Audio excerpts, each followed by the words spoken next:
How's it going, ParaTruthers? Today we've got another ParaTruth archive that goes back to September 26, 2022, where we interviewed Corrine Kenner about her book, Antique Shops Are Haunted Too. I hope you guys enjoy this episode. Corrine, welcome to ParaTruth Radio. We're glad to have you with us. Thank you. So you're an author, astrologer, certified tarot master. What got you interested in these endeavors of yours? Honestly, I got into astrology and tarot because I found that there were such good tools for creativity, for telling stories, and helping people discover their own stories. And when I bought the Haunted Antique Shop, I wasn't actually looking to get into anything haunted or mystical. I was looking for office space where I could write and teach tarot and astrology. The shop came up for sale, and it just was too good to not jump into. Okay. Interesting that you ended up buying the shop and not even realizing what it was until you got into it. So what made you want to write the book about it? It started as a brochure because about a month after I had set up shop and moved into this craftsman bungalow that the shop is based in, I realized it was haunted. I mean, some really unusual things happened. Nothing that was too scary, but commonly doors will open and close on their own, and I'll hear voices and footsteps in empty rooms. About once a week, we have a bell on the front door that rings when people come in. So about once a week, I'll hear that bell chime, and I'll hear the door open and close.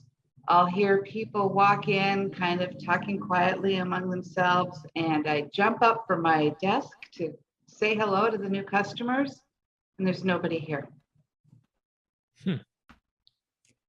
Now, do you have any surveillance cams or anything like that you have set up where you've possibly caught stuff?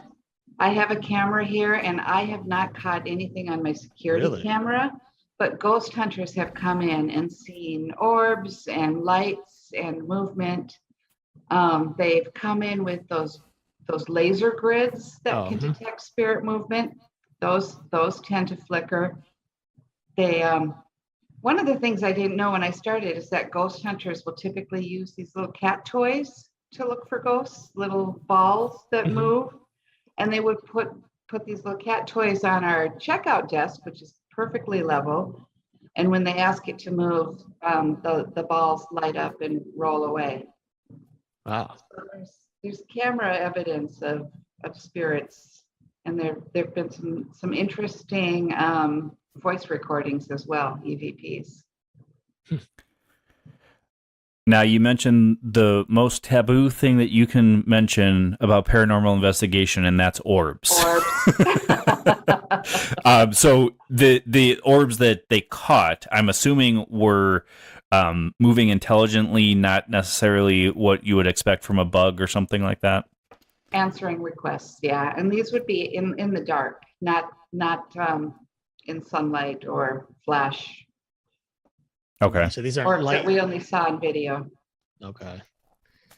So now, I mean, this is an antique shop. So did you find that the haunting grew as you started bringing items into the shop, especially since so many antiques seem to be, connected to the spiritual realm in some fashion?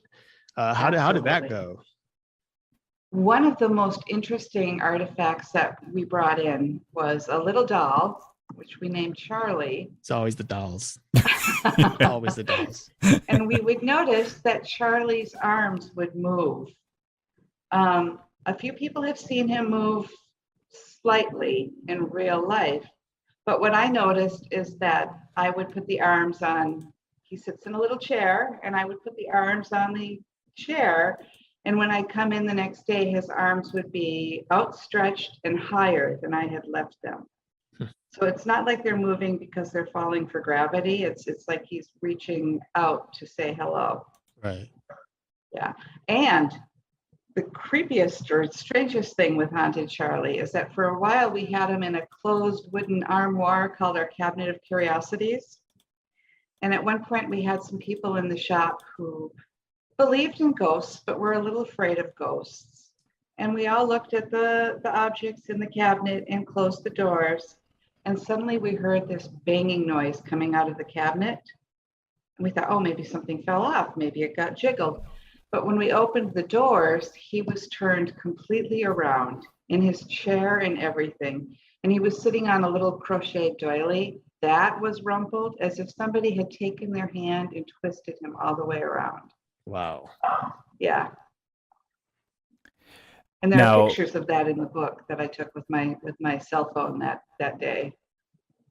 Okay. Now, I'm assuming there was activity before Charlie came around? Yes, Okay. there was. But Charlie was the first activity that we said, we can't really ignore this any longer. I mean, at first when we moved in, there's a door close to my office that would always be open. And I don't like it open because it's not a public part of the shop. And I'd even kind of accuse my husband of, why are you leaving this door open that we don't want people to go in? And he'd say, I'm not touching it. I'm not messing with it at all. But the doors opening and closing, the lights going on and off, we couldn't ignore it. Now, in your opinion, and you've had more experience with Charlie than Eric or I, or I'm sure anybody in the shop, is it a spirit that was already there, do you feel, or did something come in with Charlie that's in like trying to interact with you by interacting through the doll? I think it's a spirit that was on the grounds, but uses Charlie as a vehicle for communicating with us. Okay. Mm-hmm. But but I'm assuming you probably have had other entities become involved in the shop after the fact that are from the outside. Now, I mean, in my experience, and we've been investigating the paranormal, God, too long sometimes, close to a good 16 years or so, and they don't always play well with each other. There's some spirits are very territorial. So, have you experienced any type of that negative haunting because of it, or has it always been very positive and, well, as the book says, gentle? We haven't experienced anything negative, except one time some spirits came in with some customers. Mm-hmm. And unfortunately, I wasn't here at that time. My daughter was running the shop while I was in Orlando, which is like an hour away. And she called me up and she said, Mom, you've got to come back to the shop. There's something here and it smells terrible.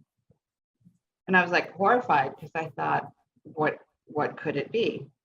So I came screaming up the I-4 corridor from Orlando to our town, which is DeLand. And I came into the shop and she said, actually, it's gone now. Everything smells fine. But it came in with these ladies who said one of them is followed by this kind of mean, foul-smelling spirit. And as soon as she left, the smell went too. Wow. Yeah. So, I mean, and this is, forgive me, but this is an actual working antique shop. You sell items there, right? So it's not like it's a museum. So how do customers react to that? Because I know I've met a lot of people who are like, oh, I won't buy anything from an antique shop, especially with haunted shops. Like, are people into that? Or they're like, oh, I hope this is haunted, they're taking it, or? It's about 50-50. 50-50, okay. About half of the customers come in and want to see it and feel it, but they don't want anything to follow them home. Mm-hmm. And the other half are hoping that they can take a little ghost home with them. Okay. Or even more likely is that they will come in to verify that they are in contact with spirits of people that they've loved and lost, and they'd like to communicate, mm-hmm. which is something we can do with tarot. Okay. Right.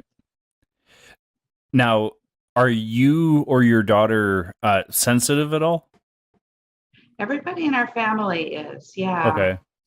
And I didn't necessarily start out thinking that was unusual. I grew up on a farm in North Dakota, where we seemed like normal people, and yet my parents would often talk about out-of-body experiences, or Ouija boards were probably as popular then as they are now. So of course we had a Ouija board.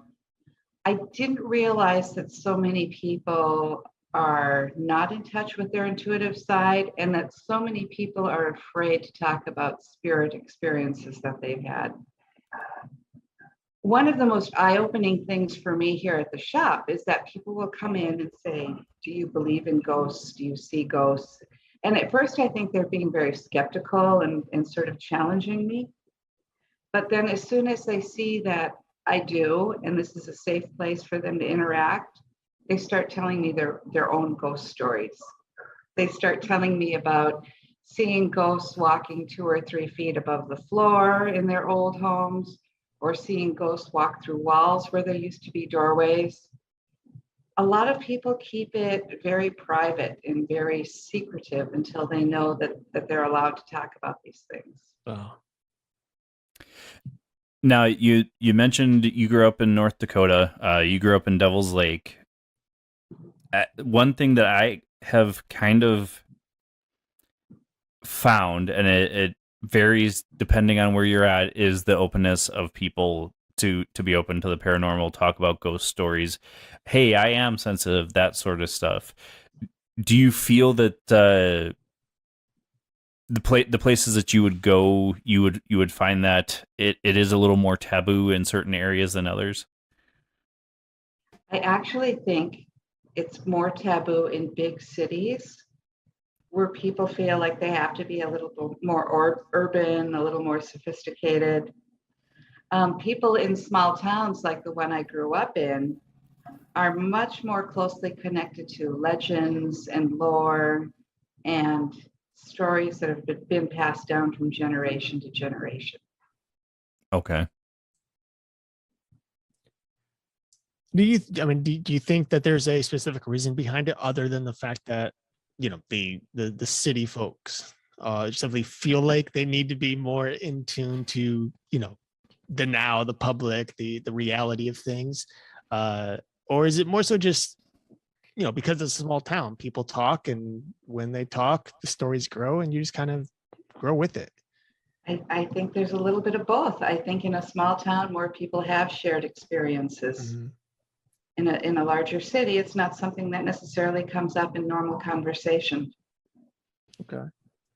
And I think it's really interesting, because even like during our investigations, we're always seeing more paranormal activity in these smaller towns than we do in the bigger cities. I live in Cleveland, Ohio. We have hauntings. We're pretty infamous for some of our hauntings here, even more so for the cryptid activity, if you believe in cryptids. But it's nothing compared to, rural areas that are out west, in the center of the country, that nobody really knows about. And I suppose a part of it, in our belief, is when somebody believes in something, or the more that, say more than one person believe in, it empowers those entities and the hauntings that are happening there, or whatever the experience is happening there. And in the city, it just gets drowned out, because we have a couple people here and there that are very much interested and believe, but there's so many that don't, that just kind of snuffs out the energy, and we don't see these hauntings as often in the bigger cities. That's true. And I think in places like, for example, England, where they have a lot of folklore about supernatural creatures, there even people in cities are more open to it. I do think that the more people who are conscious of it and aware of their interactions makes that channel of communication open wider. Mm-hmm. Now, in the shop, you've talked about the different activity that you have going on. Have you ever felt like there's anything negative there at all? I personally haven't, no. And I've been here pretty late at night. But I think that might be just because it's my space and I'm used to it. And When I come in the morning, even though of course obviously the shop is empty, I will say good morning and I say good night. And if I have a weekend coming up, I'll say, well, it's Saturday, so I'm not going to be here tomorrow, and I will see you next week. Okay. I have to ask now. I mean, nobody listening to the show can see this, but you have two figures standing behind you here on either side.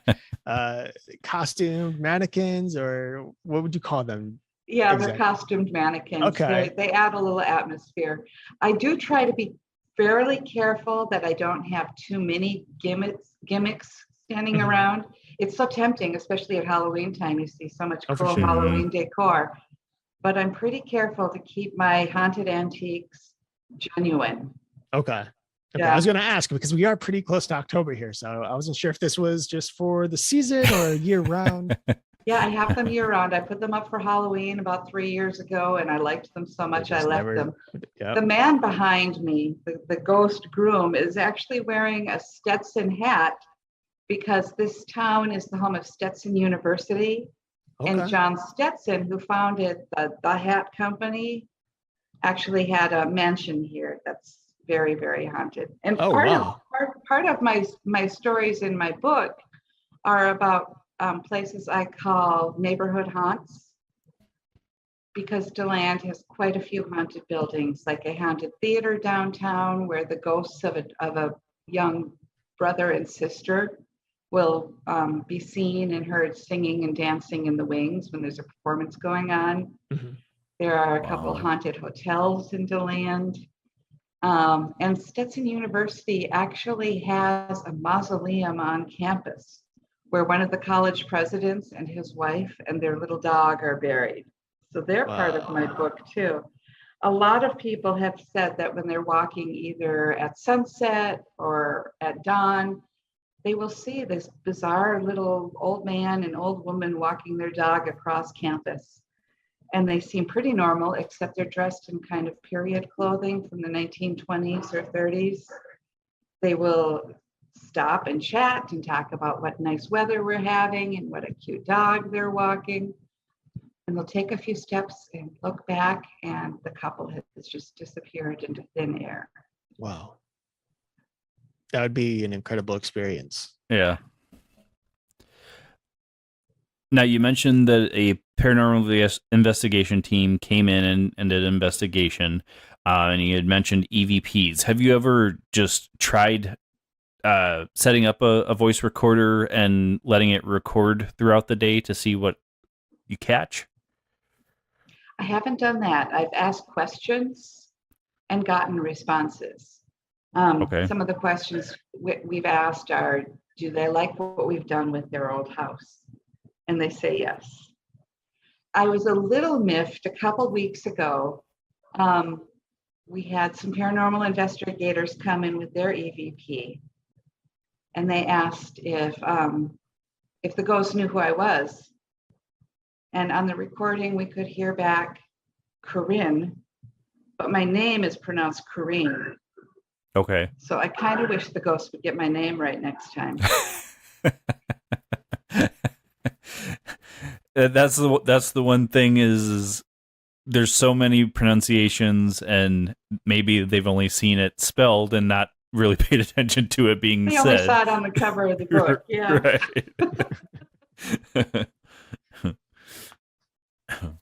Would it be crazy to catch on your camera your book just being flipped through page by page, just a ghost reading it? I would love that. And I would also love it if then they would then electronically go to Amazon and leave a 5-star review. That'd be pretty awesome. So, I mean, when it comes to your antiques, I mean, we talked about the doll, but in my experience, one thing that tends to always carry some sort of energy is a camera, photography camera, video camera, usually something that's antique, older, 1800s, early 1900s. Now, I'd imagine you probably came across at least one or two cameras yourself and probably felt some sort of energies. But I feel like cameras, for some reason, carry usually a higher amount of energy, more significant, thick energy than some other items. why do you think that is exactly? If you believe the same thing. I think because cameras, like mirrors and even like old photos, have a visual imprint. People really focus a lot of their energy into capturing what they're seeing with their eyes. Yeah. Okay. Although all of the senses, I think, get involved, because I can't tell you how many people have come into the shop and say, I smell men's aftershave. Mm-hmm. And there's nothing in here that would smell like men's aftershave. Hmm. There have been a few times I've smelled cigarette smoke, and nobody smokes here. So these would probably be more of the imprints of the past, or whatever your ghosts happen to be wearing at the Yeah. time. Yeah, or it's how ghosts identify themselves. Mhm. Because scent is supposed to be one of the most primal of the senses. Right. If you capture an odor that reminds you of like your grandmother's perfume or something, it instantly takes you back to a different time and place. Mhm. Sure. Yeah, I know there's been research out there too.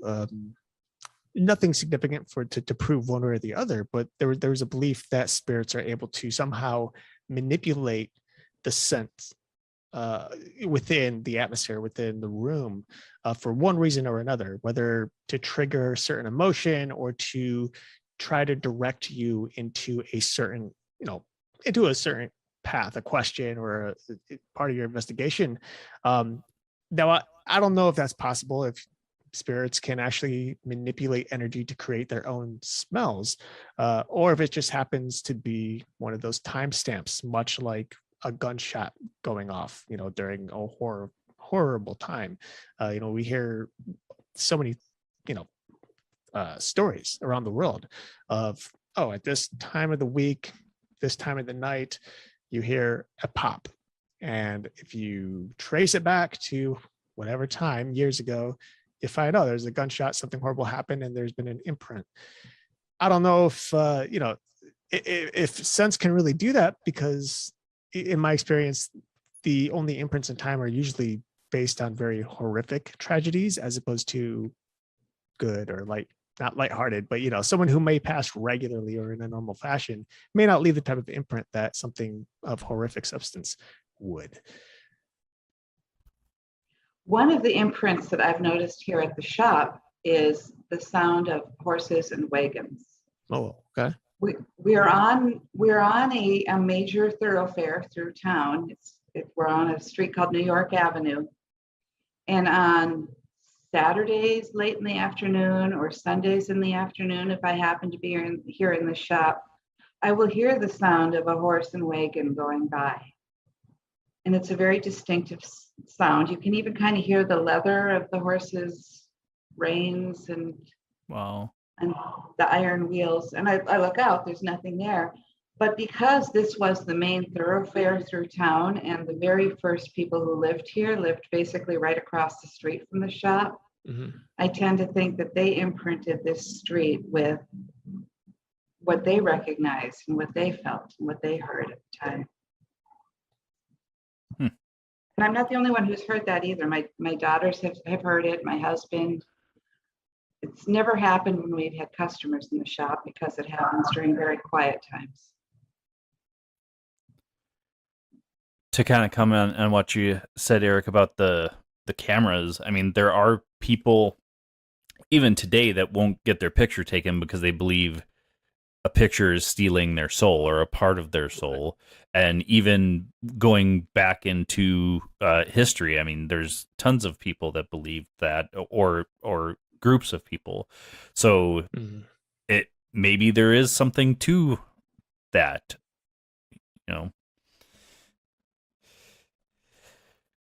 But it is interesting that sometimes certain items can be more haunted than others, or that people get such an attachment to things that they just stay on this side to be by those things or make sure that things are okay.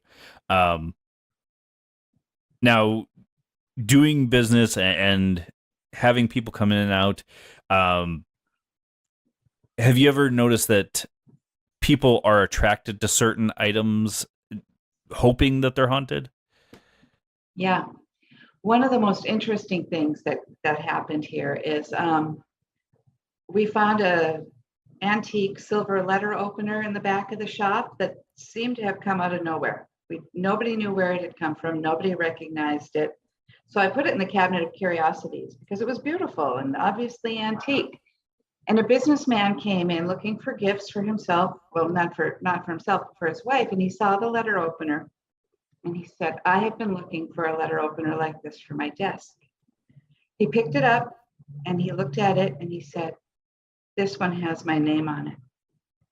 And we were like, oh yeah, nice, yeah, you can have it. Just, if that's the one you've been wanting. And he said, no, this letter opener literally has my name on it. It's engraved with the name Jack. Wow. So he wound up taking that home with him. That's incredible. That's interesting. Yeah. Yeah.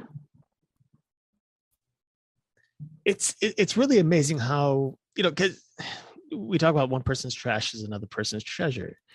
And it even though these are, inanimate objects, they seem to have a sort of sense to them, a sort of mind to them, especially when they have certain energies.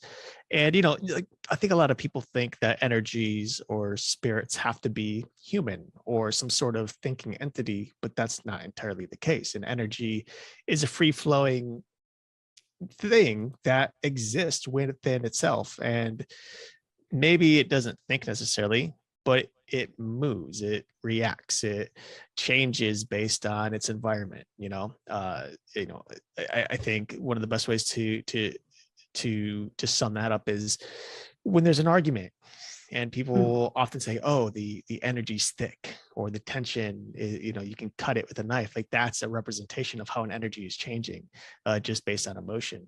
And some people, I think, at least in my opinion, I think energy in and of itself may have an emotion that changes and gravitates towards certain individuals, much like magnets would gravitate to each other or push from each other, So it's really an intriguing thing, especially in the environment that you're in, because you're getting so many items in probably on a daily basis. And these energies are constantly exchanging from one person to another and from one, location to the next. And it's always picking up new energies and becoming vibrant and then letting those energies go. And it's constant fluctuation. So I'm sure it's just incredible. I felt a little of that when I first took over the shop. It's an old house, obviously. And so the room that I use as my office used to be one of the bedrooms in the house. But when I first went in there, it felt like somebody had just had an argument in the room. You know how sometimes you can tell that there's tension and stress. And obviously nobody had, because it was a business. But I had to do some serious energy work in there to clear the space. I had to open the curtains, do some cleaning, do some incense, and just use, work with the intention that I would get any negativity out of that space. But the weird thing is that at first, like when I was looking at the shop thinking about buying it, this room is in the corner of the house and the door was usually closed. And for a long time, people didn't even know the room was there. It's like it became invisible, or people wanted to rush by it because it just didn't feel good to be in that corner of the house. And now it's a great space. Now I love working in there. That's interesting because the one investigation that we did was for a friend of ours, and she owns her own cookie decorating business, and there's one room that she calls the murder room. Nobody's been murdered in it. Nobody's been hurt there in any sense of the term as far as they're aware, but she's just an odd character to begin with, and then that is her main office usually. Now it's kind of more storage. But when we did the investigation, we ended up really not getting a whole lot in that area, but on another part of the basement. So it's interesting for you to hear you say that, there was a room that I didn't like going in, and now it doesn't bother me anymore. Yeah. A lot of it, I think, is that I opened the curtains and I cleaned it really well, and I filled it with positivity. Mhm. And I don't know how to explain it any better than that, other than I said, this is a really nice space and we're going to enjoy it while we're here. Okay. And it just, the vibe went from dark to bright and cheerful. And now people go in the room and love it. They see it. Yeah, that usually helps. Yeah. Well, yeah, I mean, it's definitely interesting that, there can be veils over certain areas, especially when certain entities don't want people going into that room. Obviously, you don't know what that room was prior to purchasing the house. And it could have been anything. It could have been an area where there was an argument and that argument was intense and it just hung around, was never really cleansed. Also, could have been anything. Like you really just don't know without doing a proper investigation, which rarely gives us the exact results we're looking for anyway. But it is interesting how, like, I'm a sensitive, so I'll walk past a certain house.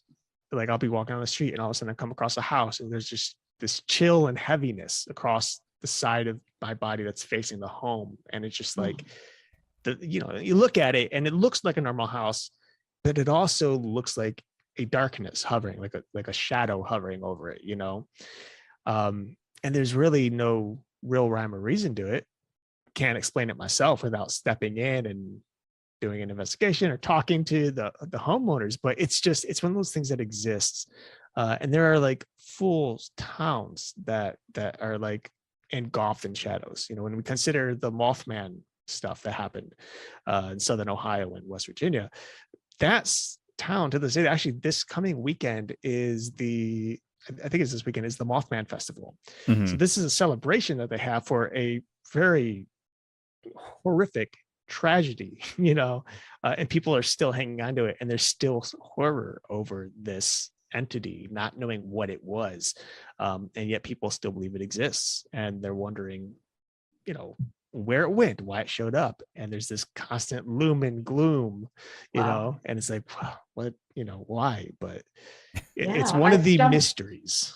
I stumbled across an article today about dark tourism, where people are trying to stay overnight in murder houses that have been turned into Airbnbs.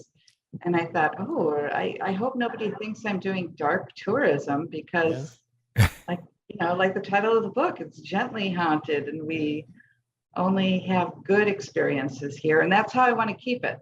Right. At one time, I was working here alone. I was almost closing up the shop, and this really shady guy came in the door and he was kind of hunched over, and he was wearing a hoodie and he was sweating. And I stood back and I said, "Can I help you?" And his eyes got really big and he said, "They don't want me here." And I was like, "What, you've got friends outside or what?" He said, "Who doesn't want you here?" And he said, "The ghosts." And then he slowly backed out of the door and he spun on his heel and he literally went running down the street. So, which makes you wonder what his intentions were to begin with. Yes. And so maybe friendly ghosts are the best security system I could ask for. Yeah. I still keep my camera on. and you don't have to pay them. That's the right. best part. So you wrote the book. Is there anything you'd want people to take away from reading the book? First and foremost, I want people to know that having a ghost encounter is not necessarily a frightening thing at all. And it's so funny, the people who tell me about their encounters with ghosts tell me they weren't afraid during the actual encounter. It can actually feel very normal. It's only in hindsight, when they look back and say, "Wow, that was really weird," that they start to feel a little afraid or unsure of themselves. But I think ghosts are around us more than we realize.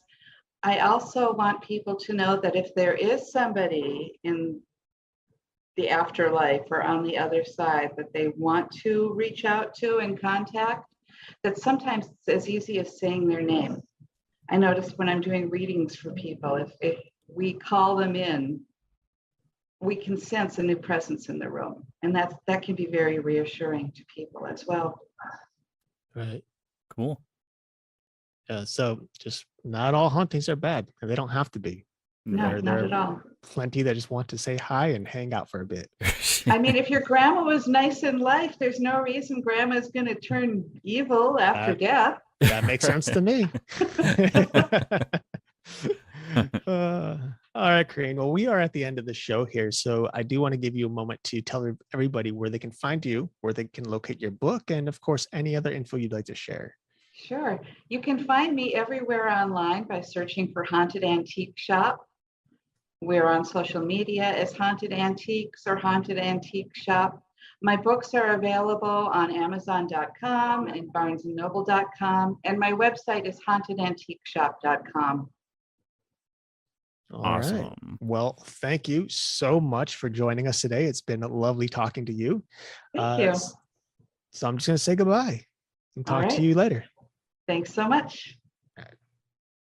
All right, folks. That was Corrine Kenner, author of Gently Haunted, True Stories from the Haunted Antique Shop.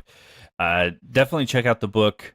Check out Corrine. She was an awesome guest. Today's episode clearly reminds us that not all hauntings are negative, because let's face it, the negative hauntings do tend to take up a grand majority of the discussions within the paranormal community, online, on podcasts, on TV shows. Right. It's probably because it's more entertaining. But nonetheless, there's good hauntings as well that people live with on a daily basis and find enjoyable. Yeah, and the two investigations we did, the people that we did the investigations for weren't worried about any negative hauntings. They just wanted pretty much confirmation, which, I mean, that's can be true about a lot of people that want an investigation. They just want to know. Yeah, absolutely. You know what I think is really, it's intriguing, I think, because I feel like, well, so I can't say that every antique shop is haunted, but there's always an item that's haunted within an antique shop. So, for me personally, I think it's really interesting because I love antiques. I love antiquing. I don't buy antiques just because I'm weird about used things. I need to buy new. But aside from that, I love the feeling that an antique shop kind of gives, the vibe of it. You walk in, it's like history just surrounding you, it engulfs you. You get to see these items like, oh, where has that been? What is it seen? What is it, gone through? And I always try to stop at an antique shop, especially when I'm traveling. Southern antique shops they're incredible. There's not many antique shops around the country that beat anything in the South, because the Southern stuff is just, I don't know what it is, but they've got items that you just don't see up north. But vice versa, the North has plenty of things you don't see in the South as well. There's that split in the community. But it's really cool, and honestly, you don't know this yet, but I am, I guess, apparently going to Tampa next month, as well as Salem and Portland, Maine. So I've got a lot of traveling to do next month, and her shop is only an hour away from Tampa. So maybe I'll stop by there and check it out, because I would love to walk through a haunted antique shop and see what that's really like. Yeah, for sure. And I just like any of our guests, it's awesome to actually meet them in person too. So you'll have to ask her if it's okay if you bring a voice recorder and do some recordings there. Oh, for sure.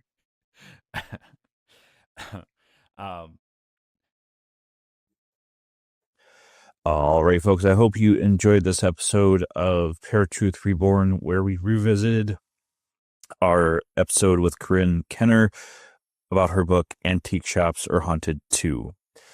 If you didn't know yet, we do go live now Tuesdays at 10 p.m. Eastern Time. So make sure you're checking us out live every Tuesday, and we'll catch you guys next time.